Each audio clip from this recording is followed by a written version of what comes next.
शलाकया चक्षुरुन्मीलितं येन तस्मै श्रीगुरुवे नमः।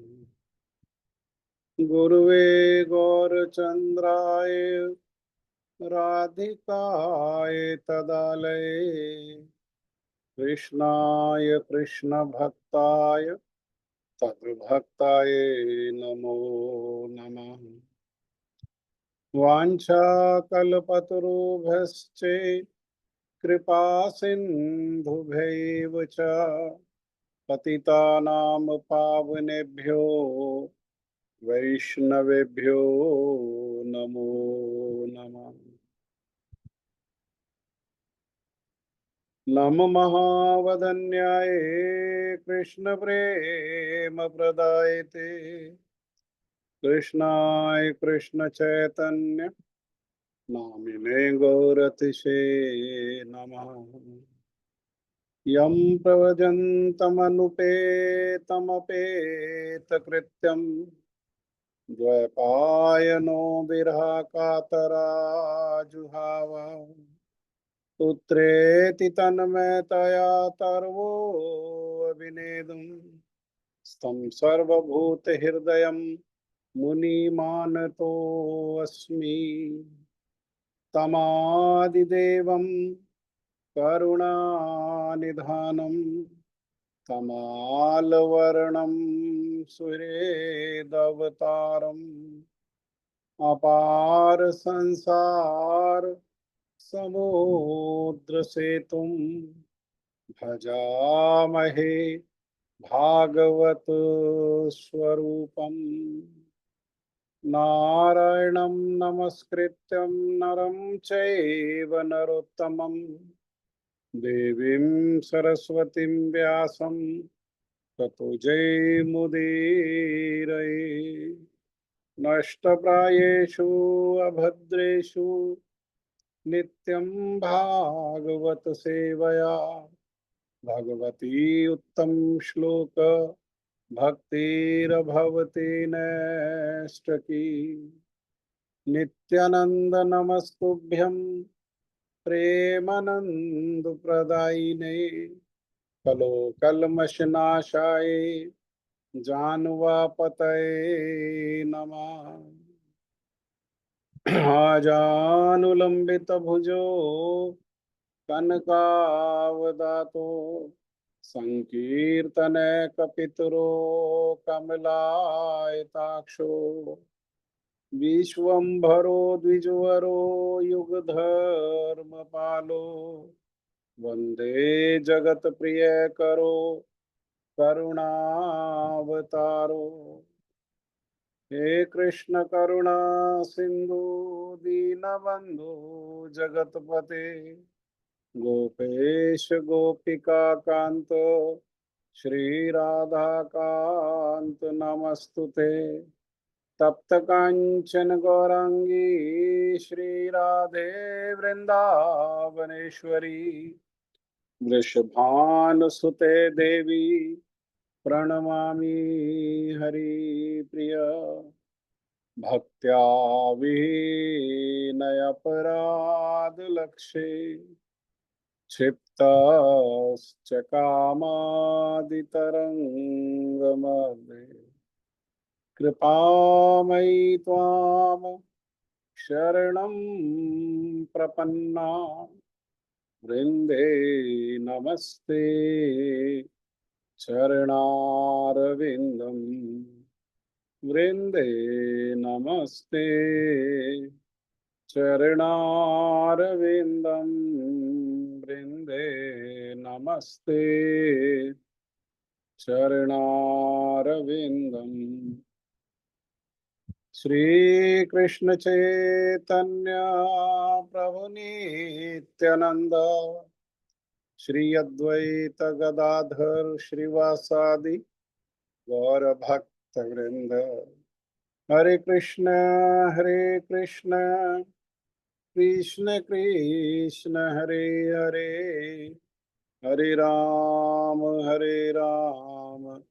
राम राम हरे हरे। मैं सर्वप्रथम मेरे गुरुपाद पद्म नित्य लीला प्रविष्ट ओम विष्णुपाद परमहंस परिव्राजकाचार्य अस्तोत्र शतयुगाचार्य श्री श्रीमद् भक्ति वेदांत शिल नारायण गोस्वामी महाराज जी के अभय चरणारविंद में अनंत कोटि दंडवत प्रणाम करते हुए उनकी कृपा याचना करता हूँ। तदुपरांत नित्य लीला प्रविष्ट ओम विष्णुपाद स्तोत्र शत श्री श्रीमद् भक्ति वेदांत स्वामी महाराज श्रील प्रभुपाद जी के चरण सरोज में अनंत कोटि दंडवत प्रणाम। रूप अनुग गुरु परंपरा के चरणों में अनंत कोटि दंडवत प्रणाम।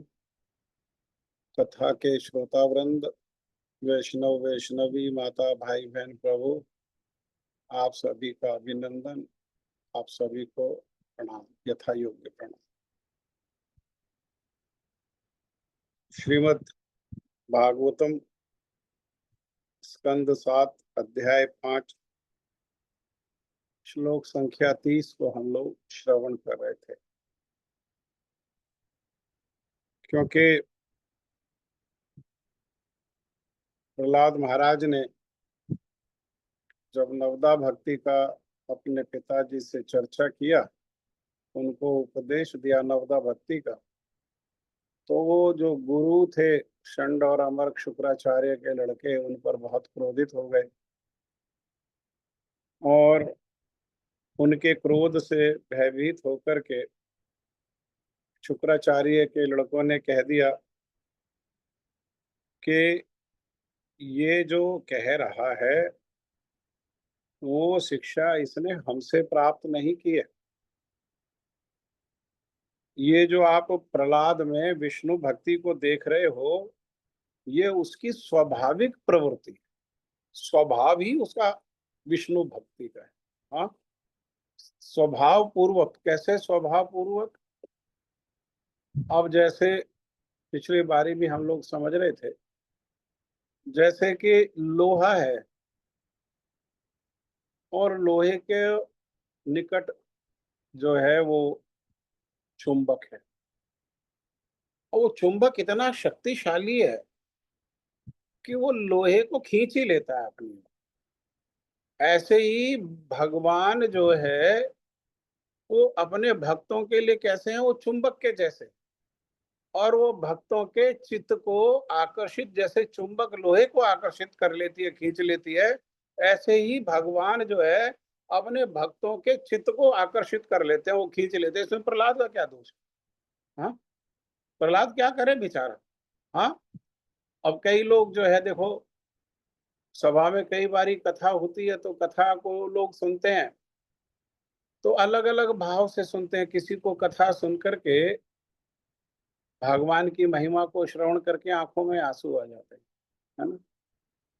बाकी लोग सोचते हैं ये क्यों रो रहा है, इसमें तो कोई ऐसी बात नहीं है।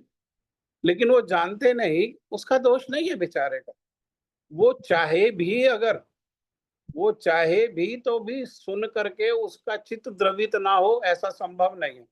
क्यों? क्योंकि उसका चित्त जो है वो चुंबक रूपी जो भगवान है, उन्होंने क्या किया है, उसके चित्त को आकर्षित करा। हाँ, तो ये हमारा दोष नहीं, हमने कुछ नहीं सिखाया इसको, है ना।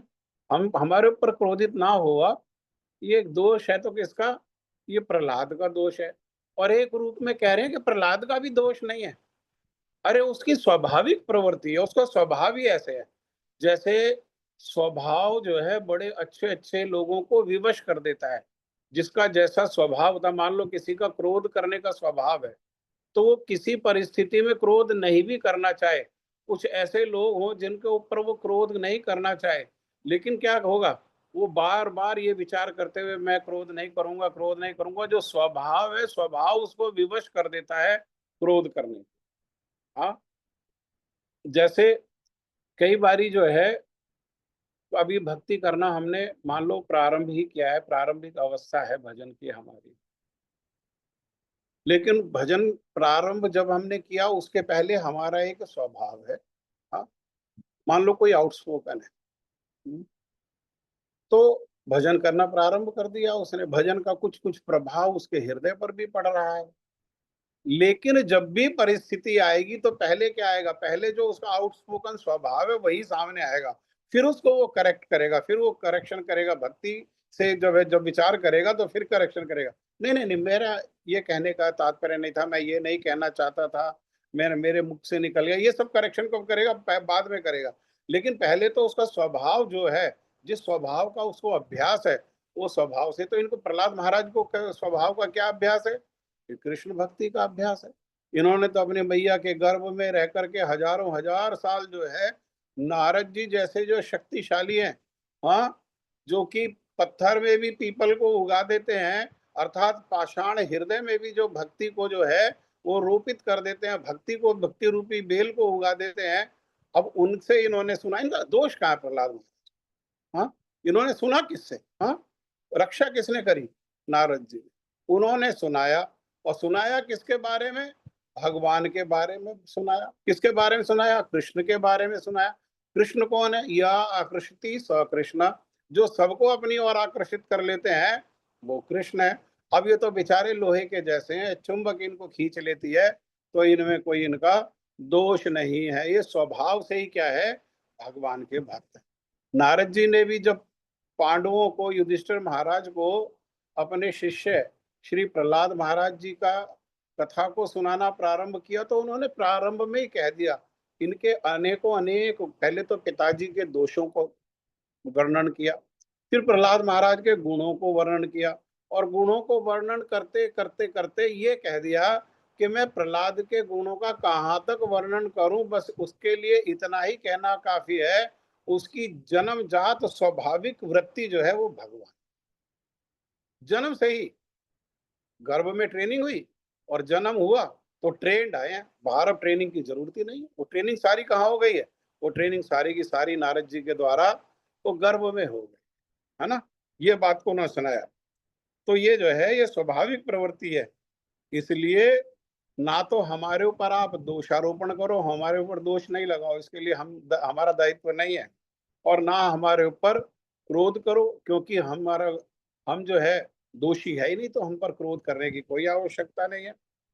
और जब इस प्रकार से अपने गुरु जी के बेटे से ये बात सुनी, तो हिरण्यकश्यप ने दोबारा प्रहलाद से पूछा, अरे अभद्र, हाँ, अभद्र मतलब जिसको व्यवहार नहीं आता करना, है ना, व्यवहार करना नहीं आता है। जैसे आजकल संसार में क्या है, हम लोग व्यवहार कुशल हो गए, और व्यवहार कुशल होते होते कपटी हो गए, है ना, दूसरा का दोष भी है व्यक्ति का, तो व्यवहार कुशलता के कारण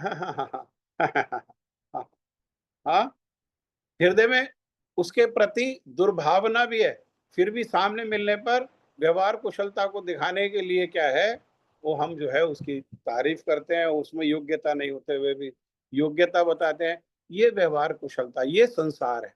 लेकिन प्रहलाद महाराज में ये कपटता नहीं है, और ये कपटता नहीं होने के कारण क्या कह रहे हैं उसके पिताजी, अरे अभद्र, भद्र नहीं, है ना, तुझे जान, तो भद्र मतलब वह व्यक्ति जो व्यवहार करना नहीं जानता, अर्थात तू भद्र नहीं है, कहने का अर्थ क्या है कि तू अपने पिता की इच्छा को नहीं जानता, तू ये नहीं जानता कि तेरे चाचा का वध किसने किया है, अरे हमारा शत्रु कौन है तू ये नहीं जानता, हाँ, उसका बुराई करने की बजाय हमारे सामने तू क्या कर रहा है, उसकी महिमा गा रहा है, और हमारे सामने कह रहा है कि उसकी शरण में जाओ पिताजी, हाँ, इसको ये इस कारण से क्या कह रहे हैं हिरण्यकश्यप, इसको इसको कह रहे हैं अभद्र, अरे कुलनाशक, हाँ, तू असुर कुल का क्या करेगा, नाश करने वाला है। यदि तेरे को गुरुजी ने ये सब उपदेश नहीं दिया, तो फिर तुझ में ऐसी जो दुर्बुद्धि है, हाँ, देखो संसार के लोग जो है इसको क्या कह रहे हैं, ये संसारी व्यक्ति है हिरण्यकश्यप, हाँ, संसारी कहने का अर्थ क्या है, संसारी कहने का अर्थ ये है कि अपने बल के आधार पर ये सारे संसार को अपने अधीन करके और उसका भोग करना चाहते हैं, अर्थात स्वामित्व की भावना को लेकर के, और हृदय में भोग की भावना है, यही क्या है, ये आसुरी वृत्ति। अब देखो सतयुग में तो दो असुर है, हिरण्याक्ष और हिरण्यकश्यप। लेकिन आजकल क्या है, आजकल तो भोग की वृत्ति को लेकर के और भगवान का विरोध करने वाले ऐसे तो सारे, मैं ज्यादातर जो लोग हैं वो इसी प्रकार से, अर्थात हाँ, हमारा दुर्भाग्य है या हमारा सौभाग्य है कि हमारा जन्म कब हुआ, जब हम चारों ओर से आसुरी वृत्ति वाले लोगों से हम लोग घिरे हुए, ये हमारा दुर्भाग्य है ना। हाँ, मंद भाग्य, ये हमारा दुर्भाग्य है। लेकिन मंद भाग्य होने पर भी जो लोग श्रीमद् चैतन्य महाप्रभु की धारा को अंगीकार करके और भगवान का भजन कर रहे हैं, विशेषकर श्रीमद् भागवत के कथा को श्रवण कर रहे हैं और भगवान के नाम को सुंदर सुंदर नामों से उनको पुकार रहे हैं, जप कर रहे हैं, कीर्तन कर रहे हैं, ये सहज सरल सौभाग्य, इतना सौभाग्य है ना सतयुग में जीवों को प्राप्त होता है, ना त्रेता में, ना द्वापर में, जितना सहज रूप में ये भजन को कलयुग में किया जा सकता है। ये क्या है, ये हमारा सौभाग्य। हाँ, परंतु दुर्भाग्य क्या है, दुर्भाग्य ऐसा है कि विरोध बहुत है। मान लो पत्नी थोड़ा सा भजन करने लगे तो पति ही विरोधी हो जाता है, पति थोड़ा सा भजन में लग जाए तो पत्नी विरोधी हो जाती है, और कोई बच्चा भजन करने लगे, बेटा कहीं चला जाए, है ना, कहीं चला जाए, अमेरिका चला जाए, यूरोप चला जाए, इंग्लैंड चला जाए, वहां जाकर के करने वाले कार्य ना करे, चाहे और ना करने वाले कार्य ही करे, कुछ भी करे, लेकिन कहाँ नहीं जाना चाहिए, भगवान की भक्ति में नहीं।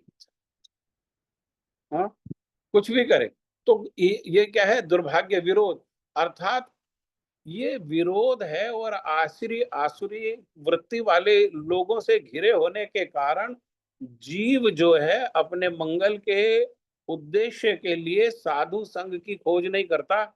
यहाँ ये दुर्भाग्य, ये सबसे बड़ा। हाँ,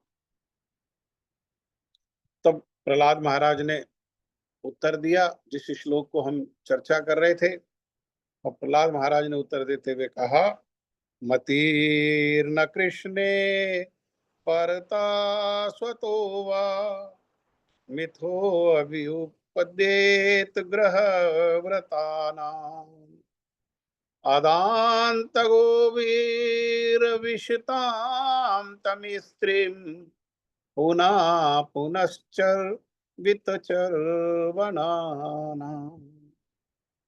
संसार के लोग क्या कर रहे हैं पिताजी, चबाए हुए को ही चबाए रहे।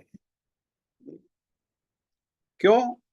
क्योंकि संसार के लोगों की इंद्रियां तो वश में है नहीं, इंद्रियां वश में नहीं होने के कारण इंद्रियों का ऐसा वेग है, वो भोग की ओर ऐसा पुश करती है, वेग का मतलब है पुश करना, वो भोग के लिए ऐसा वेश है, ऐसा पुश करती है, ऐसा वेग है भोग के लिए, इसके प्रति, विषयों के प्रति, और इसलिए क्या कर रहे हैं वो गो स्वामी नहीं, गो दास। गो मने इंद्रियां, हाँ, दास माने सेवक, जो अपने इंद्रियों की आज्ञाओं को पूरा करने के लिए धावित होता है। और इंद्रियों की इच्छा क्या है, भोग, अलग अलग इंद्रिय की अलग अलग भोग की इच्छा है, जो उनकी इंद्रियों की सेवा में लगा रहता है उसे कहते हैं गोदास। हाँ, जो सेवा करता है वो सेवक है, अपनी इंद्रियों का दास है वो। दूसरी ओर गोस्वामी, ये यात्रा क्या है, ये हमारी यात्रा गोदास से गोस्वामी की ओर जाने की यात्रा है। गोस्वामी माने, गो माने इंद्रियां, स्वामी अर्थात जो अपनी इंद्रियों को संसार के विषयों से हटा करके अपने मन को, इन इंद्रियों को और वाणी को हरि गुरु वैष्णव की सेवा में लगाते हैं, नित्य निरंतर हरि गुरु वैष्णव की सेवा में लगाते हैं, वे ही कहलाते हैं गोस्वामी। लेकिन संसार में गोस्वामियों का अभाव है। आजकल अधिकतर लोग कैसे हैं, गोदास। हाँ? और वो गोदास होने के कारण क्या है, वो जो भोगे हुए विषय है ना, भोगे हुए विषयों को ही बार बार भोग करने के लिए संसार रूपी घोर नरक की ओर गमन कर रहे हैं, है ना। संसार क्या है? नरक। बहुत बढ़िया जगह नहीं है, लेकिन भोग के लिए क्या है? भोग, ये जन्म लिया, ये जन्म लेकर के निद्रा आहार भय मैथुन को भोगा, और फिर वो भोग कहाँ हो गया? मन में। और मन में वो भोग जो है, अब इंद्रियों से तो भोग नहीं हो पाता, शिथिल हो गई इंद्रिया।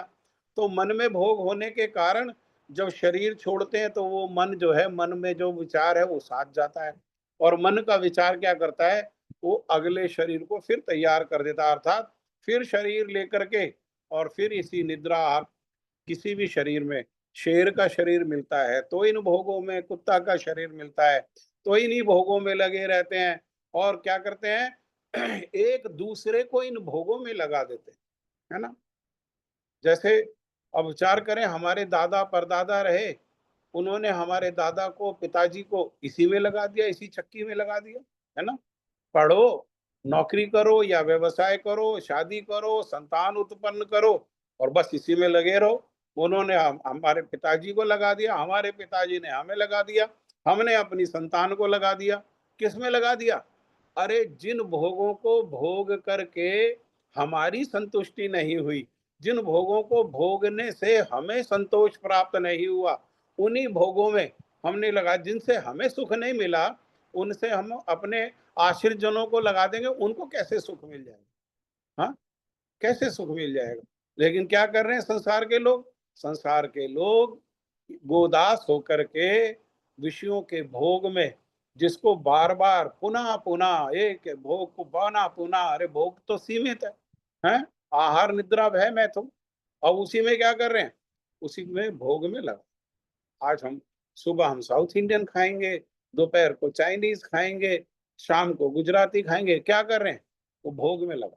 फिर अगले दिन फिर नया, फिर एक और नया, फिर एक और नया, भोग में खट्टा मीठा, इस तरह से इंद्रिय भोग में ही जीवन जा रहा है। और उसके लिए क्या कर रहे हैं? उसके लिए बार बार ये संसार में शरीर ले ले करके, और यहाँ नरक भोग रहे हैं। बुढ़ापा नरक से कम है क्या? रोग नरक से कम है क्या? हाँ, यहाँ क्या नरक से कम है? हाँ। और जो हम, भागवत में तो एक जगह कह दिया बड़ा सुंदर रूप में, कि अरे जो यहाँ का संसार का जो भोजन है, वो 4 घंटे में उसमें बदबू हो जाती है। बना के रखो, और बना के रखने पर 4 घंटे में वो जो है अशुद्ध हो जाता है, 4 घंटे के बाद। तो ऐसा जो 4 घंटे में अशुद्ध हो जाने वाला, जो गलने सड़ने वाला है, अरे उसको खा करके कौन सुखी रह सकता है? उसको खा करके क्या कब किया जा सकता है? गलने सड़ने वाला ये शरीर ही बनाया जा सकता है, ये शरीर को ही पोषण किया जा सकता है, उसमें किसी भी प्रकार का सुख नहीं हो सकता। हाँ, तो उनकी बुद्धि जो है कभी भी दूसरों के द्वारा, या जैसे तुमने मुझे गुरुजी दे दिए हैं ये षंड और अमर, हाँ, जो क्या शिक्षा देते हैं? धर्म, अर्थ, काम और मोक्ष की शिक्षा देते हैं, भक्ति की शिक्षा नहीं। हाँ, हाँ, तो भक्ति की शिक्षा अर्थात मैं और मेरा की शिक्षा देते हैं। ऐसे लोगों के लगाने से, ऐसे लोगों के संग से मति जो है वो भगवान में नहीं लगती है ना। ऐसे लोगों के संयोग से, या ऐसे लोगों की चेष्टा से, कि किसी भी प्रकार से, या ऐसे जो नामधारी जो गुरु हैं, हाँ, उनके उपदेश से, हाँ ना, आगे बताएंगे नामधारी गुरु और जो सदगुरु है उसका भेद। हाँ, जो नामधारी गुरु हैं, उनके उपदेश से कृष्ण में मति नहीं लगती, कृष्ण, हमारी मति कृष्ण की ओर धावित नहीं होती। अरे जिनकी मति अपनी नहीं लगी हुई, जो अभी संसार में खुद भोग ढूंढ रहे हैं, वो किसी की मति कैसे लगा सकते? कौन लगा सकता है? जिसकी मति पूर्णता लगी हुई है, वो जो है वो कृपा करके उसके संग से, उसके उपदेश को सुन करके और उन उपदेशों को आचरण करके क्या हो सकता है? हमारी मति भी भगवान में लग सकती है, अन्यथा किसी भी चेष्टा से मति भगवान में नहीं लगती। तो वो प्रहलाद महाराज भी डिफेंड कर रहे हैं अपने गुरुओं को, कि भाई पिताजी इन पर गुस्सा मत हो, ये तो बेकार के गुरु हैं, इन्हें मैं गुरु नहीं मानता, तो इनके इनके प्रयास से, इनकी चेष्टा से, इनकी कोई चेष्टा नहीं है, इनका कोई प्रयास नहीं है, इनका कोई उपदेश नहीं है जिससे मेरी मति भगवान में लग जाए। हाँ, यहाँ पर जो प्रहलाद महाराज कह रहे हैं, उनके कहने का तात्पर्य ये है कि जिन व्यक्तियों की बुद्धि कृष्ण में ना लग करके भौतिक जगत को भोगने में लगी हुई है, कृष्ण में मति नहीं लगी, मन कृष्ण में, मति में नहीं, मन, मन कृष्ण में नहीं लगा हुआ। मन कहाँ लगा हुआ है? ये संसार को ही भोगने में लगा हुआ है। वे लोग जो है जीवन के वास्तविक उद्देश्य को एवं अपने वास्तविक स्वार्थ को वे समझ ही नहीं। उनकी समझ में क्या आता है? उनकी समझ में ये नहीं आता कि ये जीवन जो है एकमात्र, ध्यान से सुने इस बात को, नोट करके रखें, कहाँ? अपने हृदय में नोट करके रखें कि ये जो मनुष्य जीवन है एकमात्र भगवान श्री कृष्ण की आराधना के लिए मिला है।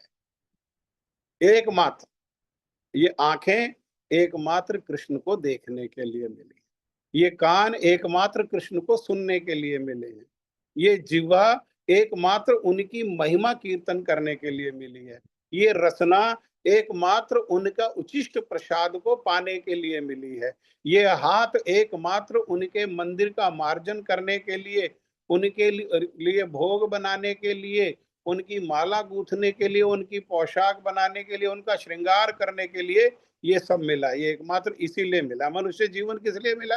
अरे अगर केवल ये ही चार का विषय ही भोगने होते तो और शरीर ना मिल जाते, निम्न शरीर, है ना, जहाँ भोग की ज्यादा व्यवस्था है, जहाँ भोग की ज्यादा व्यवस्था है। इस शरीर में कहाँ कितनी व्यवस्था है?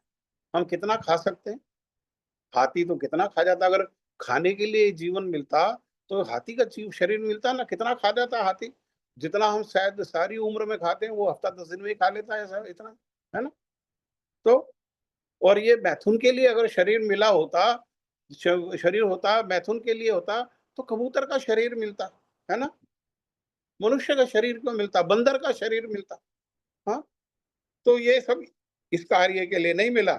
लेकिन जो संसारी जो लोग हैं वो इस तथ्य को नहीं जानते, वो इस बात को नहीं जानते, और अगर जानते भी हैं तो वे स्वीकार नहीं करते कि ये शरीर जो है कृष्ण की सेवा के लिए मिला। वो क्या मानते हैं कि ये कृष्ण जो है, ये शरीर जो है, ये एकमात्र मजे के लिए मिला है ना, है ना। कल क्या होगा किसको पता, अभी जिंदगी का ले लो, कल की छोड़ो, कल देख लेंगे, ऐसा कहते हैं मूर्ख लोग। क्या कहते हैं? कल देख लेंगे, जब बुढ़ापा आएगा तो देख लेंगे। क्या देख लोगे, है ना। जब मृत्यु आएगी तो देख लेंगे। अरे क्या देख लोगे, क्या देख लोगे? वो कह रहे कि हम जंगल में जा रहे हैं, बस शेर सामने आएगा तो देख लेंगे। क्या देख लोगे? अरे जो कुछ करेगा शेर ही करेगा, तुमने क्या देखना है? तुमने तो भोगना है। मृत्यु सामने, काल जब सामने खड़ा हो जाएगा तो क्या करोगे? मलमूत्र डर करके मलमूत्र त्यागने के अलावा और क्या कर सकते हो, है ना। नहीं चाहते हुए भी काल के गाल में विवश होकर के जाना पड़ेगा। तो लेकिन भौतिकतावादी जो संसारिक लोग हैं वो इस बात को नहीं समझ पाते। क्यों नहीं समझ पाते? क्योंकि वे गोदास हैं, उनकी इंद्रियां उनके वश में नहीं है। इंद्रियां वश में नहीं होने के कारण वो ये बातों को समझते हुए भी नहीं समझ पाते हैं। वो सुनने पर भी इंद्रियों के पीछे पीछे ही चले जाते हैं। जहां इंद्रियां उन्हें आदेश देती हैं वहां इंद्रियों के पीछे पीछे वो क्या करते हैं, वो चले जाते हैं। और अपने जीवन का जो मुख्य उद्देश्य है उससे हट करके क्या करते हैं? फिर हट करके क्या करते हैं? चबाए हुए को बार बार चबाते हैं, है ना। जैसे हमने जीवन में आंखों से कितने सिनेमा दिखाए हैं, क्या नया दिखाया सिनेमा में? वही जो एक हीरो, एक हीरोइन और एक विलेन और एक ये और एक ये सब मिला करके, मसाला मिला करके ही तो सिनेमा बना दिया। तो एक बार जो दिखाया उसके बाद मान लो किसी ने 100 बार सिनेमा देखा तो 99 बार क्या दिखाया? वो चबाया हुआ ही फिर से चबाया। वो चबाया हुआ ही क्या किया? वो चबाया हुआ ही जो है फिर से चबाया। और इस जो है संसारिक जो जीवन शैली है इसमें चबाए हुए को पुनः पुनः चबा कर ही क्या करते हैं? वो सुखी होने की चेष्टा। बार बार क्यों चबाते हैं? कि सुख मिलेगा, सुख मिलेगा, सुख मिलेगा, सुख मिलेगा, सुखी होने, है ना। सुख मिलेगा, सुख मिलेगा। किंतु इस यथार्थ सुख को उनको जो है वो प्राप्त होता ही नहीं। और सुख के लिए क्या है, सुख के तो मिलता नहीं है, और दुख जो है और कलेश हर समय घेरे रहे। सुख की कामना हृदय में आते ही कलेश शुरू। मान लो किसी की कामना हृदय में आई कि मुझे बड़ा मकान बनाना है, बड़े मकान में, महल जैसे मकान में रहे, है ना। अब रहेगा तो बाद में, कलेश पहले शुरू हो गया। अब आर्किटेक्ट के चक्कर लगाएगा, कॉन्ट्रैक्टर के चक्कर लगाएगा, मटेरियल के चक्कर लगाएगा, क्या क्या नहीं करेगा, क्या मटेरियल मंगाएगा, क्या मटेरियल आएगा, झगड़ा करेगा, ट्रक पूरा आएगा, आधा आएगा। सुख जब मिलेगा जब बन करके रहेगा। कलेश जो है वो कामना से ही क्या है, कामना से ही कलेश शुरू हो गया। और हम नहीं जानते हैं कि महल जैसे घर में रहकर भी हम सुखी हो पाएंगे, या वो महल ही हमारे कलेश का कारण है। हाँ, ये भी हम नहीं जानते। इस प्रकार से जीवन का कोई लाभ नहीं है, इस प्रकार का जो जीवन है उसका कोई लाभ लाभ नहीं है। लेकिन जिनकी इंद्रियां नियंत्रण में नहीं है, वो इसी प्रकार से मोहित रहते हैं, संसार से इसी प्रकार से मोहित रहते हैं। संसार के प्रति जो मोह है वो उनका छूटता ही नहीं है। क्या क्या मोह है, क्या मोह है? We shall overcome, we shall overcome one day. हम एक दिन क्या होगा, हम आज नहीं, कल नहीं, हाँ, लेकिन एक दिन हम जो है वो सुखी, और सुख होने वाला यहाँ पर है ही नहीं। क्यों? क्योंकि बनाने वाले ने तो भगवत गीता में कहा है, दुखालयम अशाश्वतम। ये बनाया क्या है मैंने? दुखालय। अब दुखालय में सुखालय कहाँ होगा? हाँ, दुखालय में सुखालय कहाँ से होगा? इसीलिए किसी ना किसी प्रकार की पीड़ा, किसी को शारीरिक, किसी को मानसिक, किसी को धन के अभाव की, किसी ना किसी प्रकार की पीड़ा जो है वो हमेशा नित्य बनी रहती है। एक का निवारण होता नहीं है कि दूसरी पीछे से आ जाए, दूसरी की निवारण नहीं होता है और तीसरी पीछे से आ जाती है। और इसीलिए वो क्या है, मोह से अज्ञानी हो जाते हैं, उनके ज्ञान को आवृत कर लेता है ये मोह। मोह जो है वो ढक लेता है उनका जो ज्ञान है। जीव ज्ञानी है, हाँ, जीव को हृदय में प्रेम है, उसमें पोटेंसी है भगवान को प्रेम करने की, लेकिन वो सब क्या है, वो सब आवृत हो जाता है।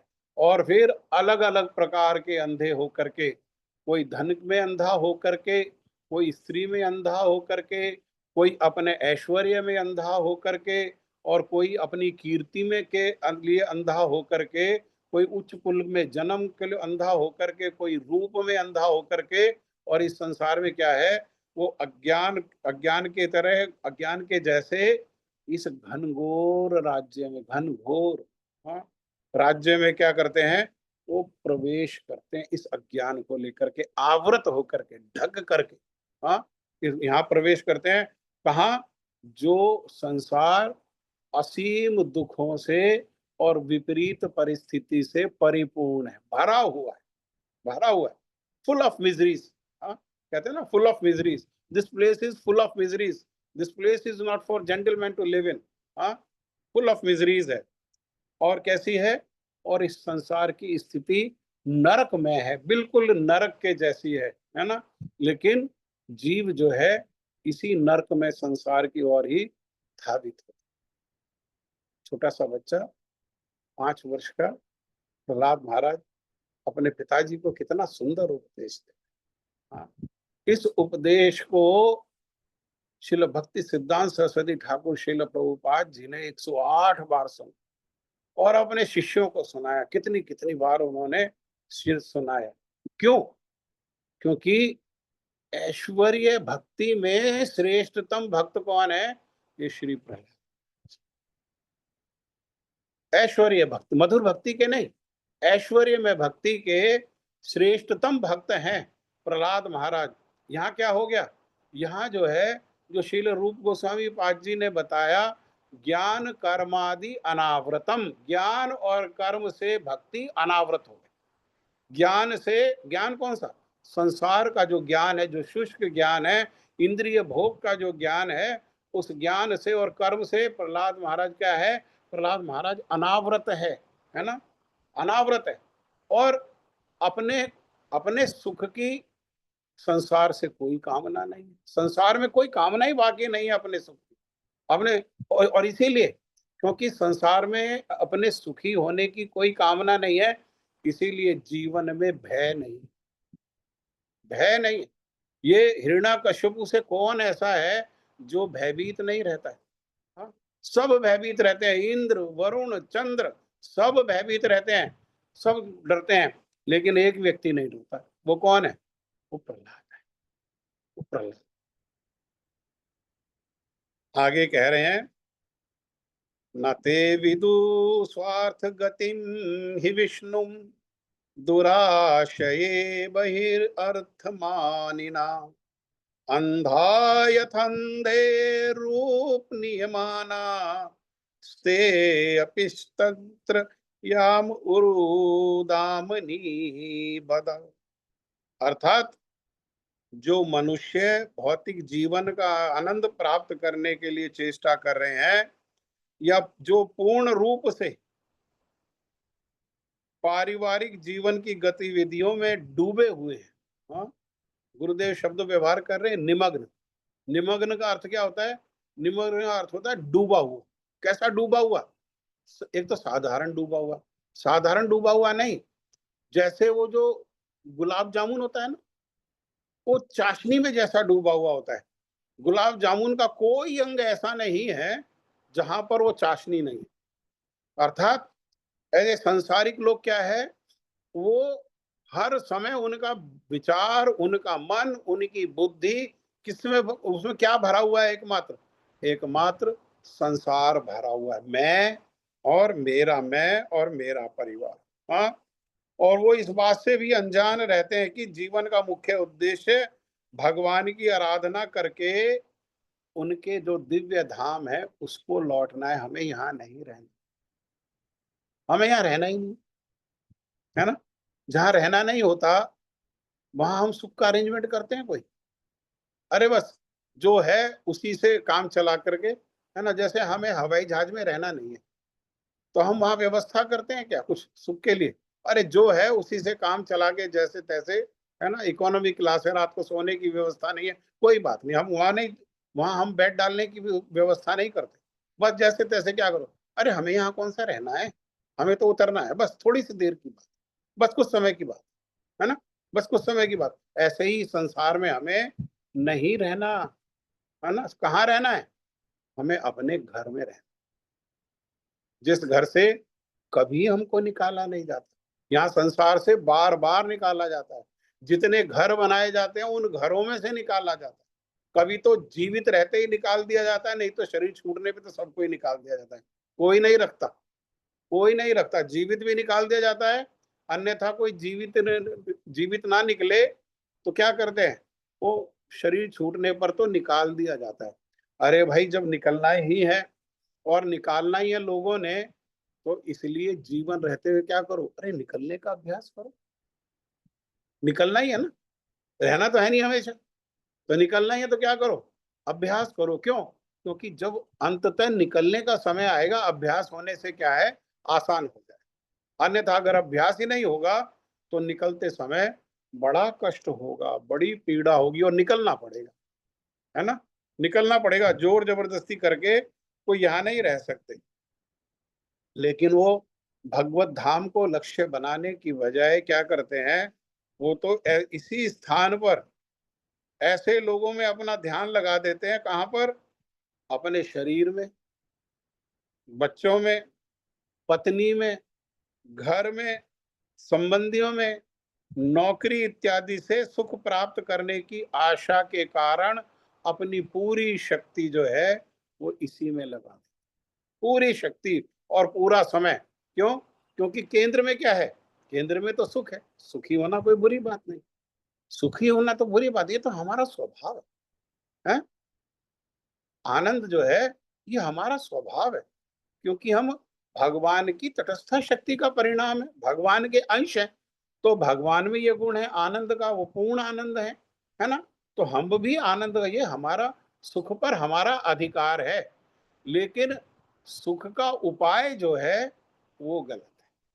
सुख का उपाय ये संसार नहीं है। सुख का उपाय कौन है? सुख का उपाय है भगवान और भगवान के भक्त। ये सुख के उपाय है। हाँ? भगवान की चर्चा सुख का उपाय है, भगवान की सेवा, है ना। सुख के लिए तो संसार में सेवा करते हैं। नौकरी क्या है? नौकरी सर्विस है। सर्विस का अर्थ क्या है? सेवा। तो किसके लिए करते हैं? सुखी होने के लिए। बच्चों की सेवा किस लिए करते हैं? सुखी होने के लिए, है ना। अपने घर की सेवा, झाड़ू पोछा, ये सब किस लिए करते हैं? है ना। किस लिए करते हैं? सुखी होने के लिए। लेकिन ये सुख का उपाय गलत है। बस सुख को हम लोग गलत जगह ढूंढ रहे हैं। बाकी हमें परफेक्ट है, हम भक्ति के लिए परफेक्ट है। हमको प्रेम करना भी आता है, हमको सेवा करने भी आती है ना। बस क्या है? बस अपने जो है विषय को परिवर्तन करना है। अभी हमारा विषय संसार है। संसार को हटा के अभी केंद्र में क्या है? संसार, है ना। पति पत्नी बच्चे संबंधी मित्र नौकरी व्यापार धन, हाँ, कुटुंब, ये सब, है ना। बैंक बैलेंस लॉकर, अभी ये सब हमारा जो है, ये सब हमारा केंद्र है। इस सब को हटा करके अगर कृष्ण को केंद्र में ले आए, अब भाई कृष्ण ही हमारे इंद्रियों के विषय हो जाए, बस हो गया। बाकी काम हमें आता है। सेवा करनी भी हमें आती है, नौकरी करनी भी हमें आती है, सब कुछ आता है हमें। पैर दबाने भी आते हैं, सर दबाने भी आते हैं, मालिश करनी भी आती है, फिर खाना बनाना भी आता है, सब आता है हमें। लेकिन क्या है? विषय, है ना। हम सेवा कर रहे हैं, लेकिन हम सेवा किसको कर रहे हैं? हम कृपण लोगों को सेवा, कृपण, विफले सेवन कृपण दुर्जन। हम किनको सेवा कर रहे हैं? दुर्जन। दुर्जन कहने का अर्थ क्या है? जो भगवान के भक्त नहीं, जो भगवान का भजन नहीं करते। हाँ, जो भगवान का भजन नहीं करते हैं, भगवान की सेवा नहीं करते, उनमें लाख गुण हो सकता है। करोड़ों पक्षियों को रोजाना खिलाएं, लाखों कुत्तों को रोजाना खिलाएं, फ्री में अन्न बांटें, कितना भी हो सकता है, उनमें गुण हो सकता है। लेकिन अगर भगवान का भजन नहीं है तो वो क्या है? वो एक जीरो। उस जीरो की महिमा कब है? वो जीरो महिमावान है। जीरो की महिमा जब है जब जीरो के पहले एक कृष्ण है। अगर एक कृष्ण है तो जीरो की महिमा है। अन्यथा संसार में कितना भी गुण है, कितना भी रूप है, कितना भी ज्ञान है, वो सब क्या है? वो सब का सब जीरो है। कृष्ण विहीन, कृष्ण के बिना संसार कैसा है? जीरो। संसार में कुछ उपलब्धि नहीं। इसका कारण यही है कि उनकी एक निश्चित धारणा होती है। संसार के लोगों की एक निश्चित धारणा होती है। वो निश्चित धारणा क्या है?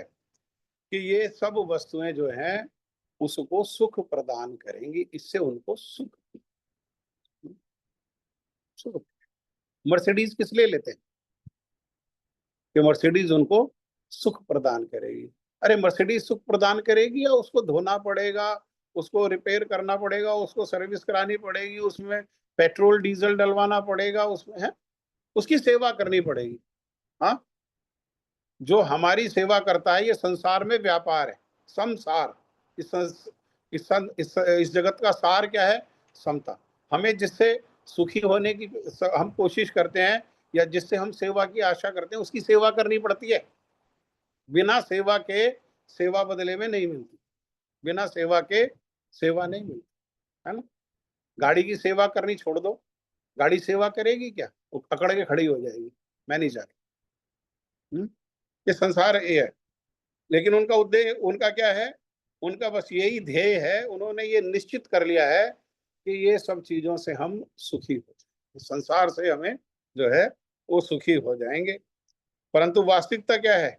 वास्तविकता ये है कि पारिवारिक और सांसारिक समृद्धि का जीवन के मुख्य उद्देश्य से कोई संबंध नहीं है। इसका जो हमारा जीवन है, इन सब चीजों का हमारे जीवन से कोई संबंध। समय है ना? अभी समय हुआ तो नहीं? अभी हुआ बिल्कुल प्रभु जी, 9:50 हो गए। चलो करो, जब करो फिर आगे।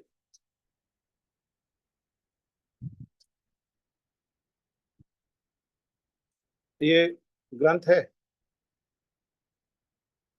दिख रहा है? हाँ? जी भक्त प्रभु जी। भक्त प्रहलाद, ये सबके पास होना चाहिए।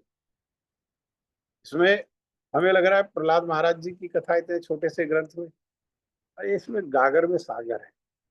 हाँ, ये इसमें जो है सारे समुद्र में प्रवेश करने की जरूरत नहीं है मोती के लिए। ये मोतियों का चयन करके समुद्र में से सारे मोती इकट्ठे करके ये शास्त्र में रखे। ठीक है ना? ये सबके पास होना चाहिए, जिसके पास ना हो वो हमसे ले ले, हमें बता दे, हमारे पास से ये शास्त्र को ले ले और सब इसको अध्ययन करें। अभी बहुत जल्दी ही 11 मई को, हाँ, ये जो है नरसिंह चतुर्दशी का उत्सव प्रहलाद महाराज को, तो उसके पहले हम लोग ये गुरु जी की कथाएं आ रही हैं, गुरु जी की कथाओं का श्रवण करें और ये ग्रंथ को हम अध्ययन करें। ठीक है?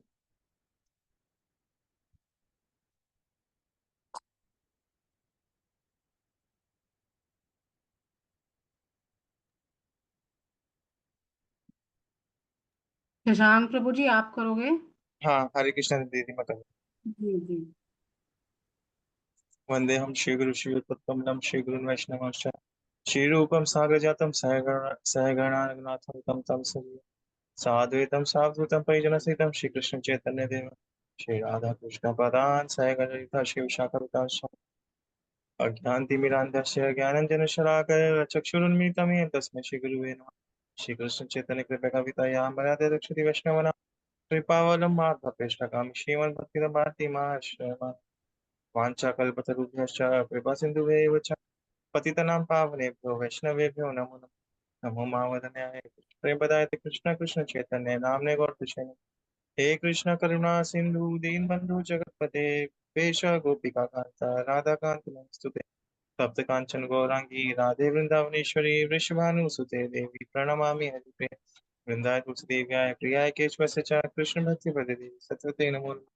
पंचतत्वात्मकं कृष्णं भक्तरूप स्वरूपकं भक्तावतारं भक्ताख्यं नमामि भक्त शक्तिकं जय श्री कृष्ण चैतन्य प्रभु नित्यानंद श्री अद्वैत गदाधर शिवसदि गौर भक्तवृंद हरे कृष्ण कृष्ण कृष्ण हरे हरे हरे राम राम राम हरे हरे हरे कृष्ण कृष्ण कृष्ण हरे हरे हरे राम राम राम हरे हरे हरे कृष्ण कृष्ण कृष्ण हरे हरे हरे राम राम हरे हरे हरे कृष्ण कृष्ण कृष्ण हरे हरे हरे राम हरे हरे हरे कृष्ण कृष्ण हरे हरे हरे राम राम हरे हरे हरे कृष्ण कृष्ण कृष्ण हरे हरे राम हरे हरे कृष्ण कृष्ण हरे हरे हरे राम राम हरे हरे कृष्ण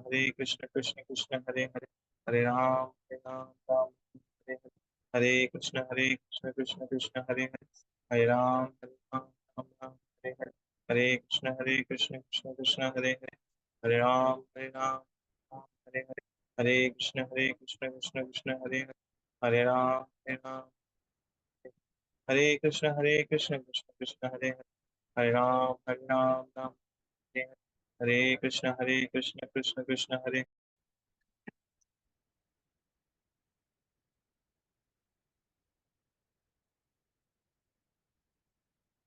ठीक है, किसी का कोई प्रश्न है तो जय ध्वनि कौन देगा आज?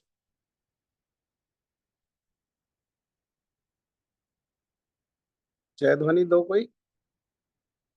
मैंने कहा था बारी बारी से टर्न लेना है और स्रोत भी बताया था, गौड़ी गीति कुछ भी।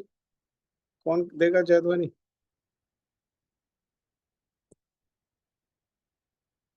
आप देंगे?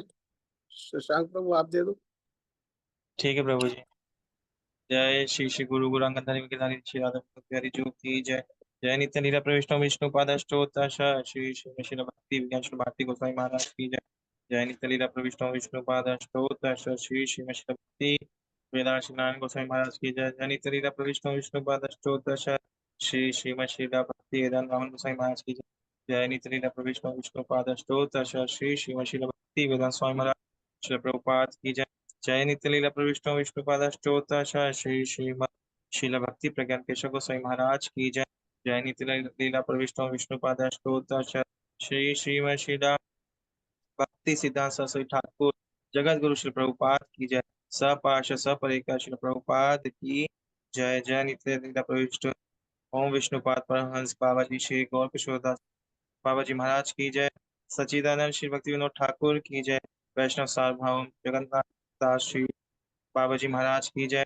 गौड़िया वेदांत आचार्य श्री बलदेव विद्याभूषण प्रभु की जय। जय श्री विश्वनाथ चक्रवर्ती ठाकुर की जय। जय श्री नरोत्तम श्रीनिवास श्री श्यामानंद प्रभु त्राय की जय। जय श्री कृष्णदास कविराज गोस्वामी प्रभु की जय। जय श्री रूप सनातन भट्ट रघुनाथ श्री जीव गोपाल भट्ट दास रघुनाथ शर गोस्वामी प्रभु की जय। जय श्री रूप जय श्री स्वरूप दामोदर राय रामानंद श्री गौर पार्षद वृंद की जय। जय श्री नामाचार्य श्री हरिदास ठाकुर की जय। प्रेम से कहो श्री कृष्ण चैतन्य प्रभु नित्यानंद श्री अद्वैत गदाधर श्रीवासादि गौर भक्त वृंद की जय। जय श्री मायापुर धाम श्री गौर मंडल की जय। जय श्री श्री राधा कृष्ण गोप गोपी गोवर्धन द्वादश वनात्म श्री श्याम कुंड राधा कुंड श्री ब्रज मंडल की जय। द्वादश उपवन की जय। जय श्री यमुना देवी गंगा देवी भक्ति देवी तुलसी देवी की जय। जय श्री जगन्नाथ बलदेव सुभद्रा सुदर्शन जू की जय। जय श्री भक्ति विनाशक श्री नरसिंह देव की जय। भक्त प्रभु श्री प्रहलाद महाराज की जय। चारों धाम की जय। चारों संप्रदाय की जय। चारों आचार्य की जय। आकार मठ श्री चैतन्य मठ एवं अन्य मठ शाखा समूह की जय। जय श्री हरिनाम संकीर्तन की जय। अनंत कोटि वैष्णव वृंद की जय। समागत भक्त वृंद की जय। जय श्री भागवत महापुराण की जय। भक्त प्रभु श्री प्रहलाद महाराज की जय। गौर प्रेमानंदे हरि हरि बोल। पूज्य बात राधा प्रभु की जय। उपस्थित आप सब समागत भक्तवृंद की जय।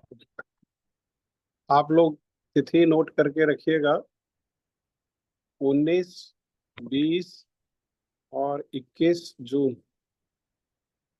21 जून को श्री जगन्नाथ जी की रथ यात्रा है और 19 और 20 जून को श्री जगन्नाथ जी की अनेकों भक्तों के द्वारा उनकी रथ यात्रा, जगन्नाथ जी का रूप, अन्य अन्य जो उनके जगन्नाथ जी की लीला कथा है उसको हमको श्रवण करने का अवसर है।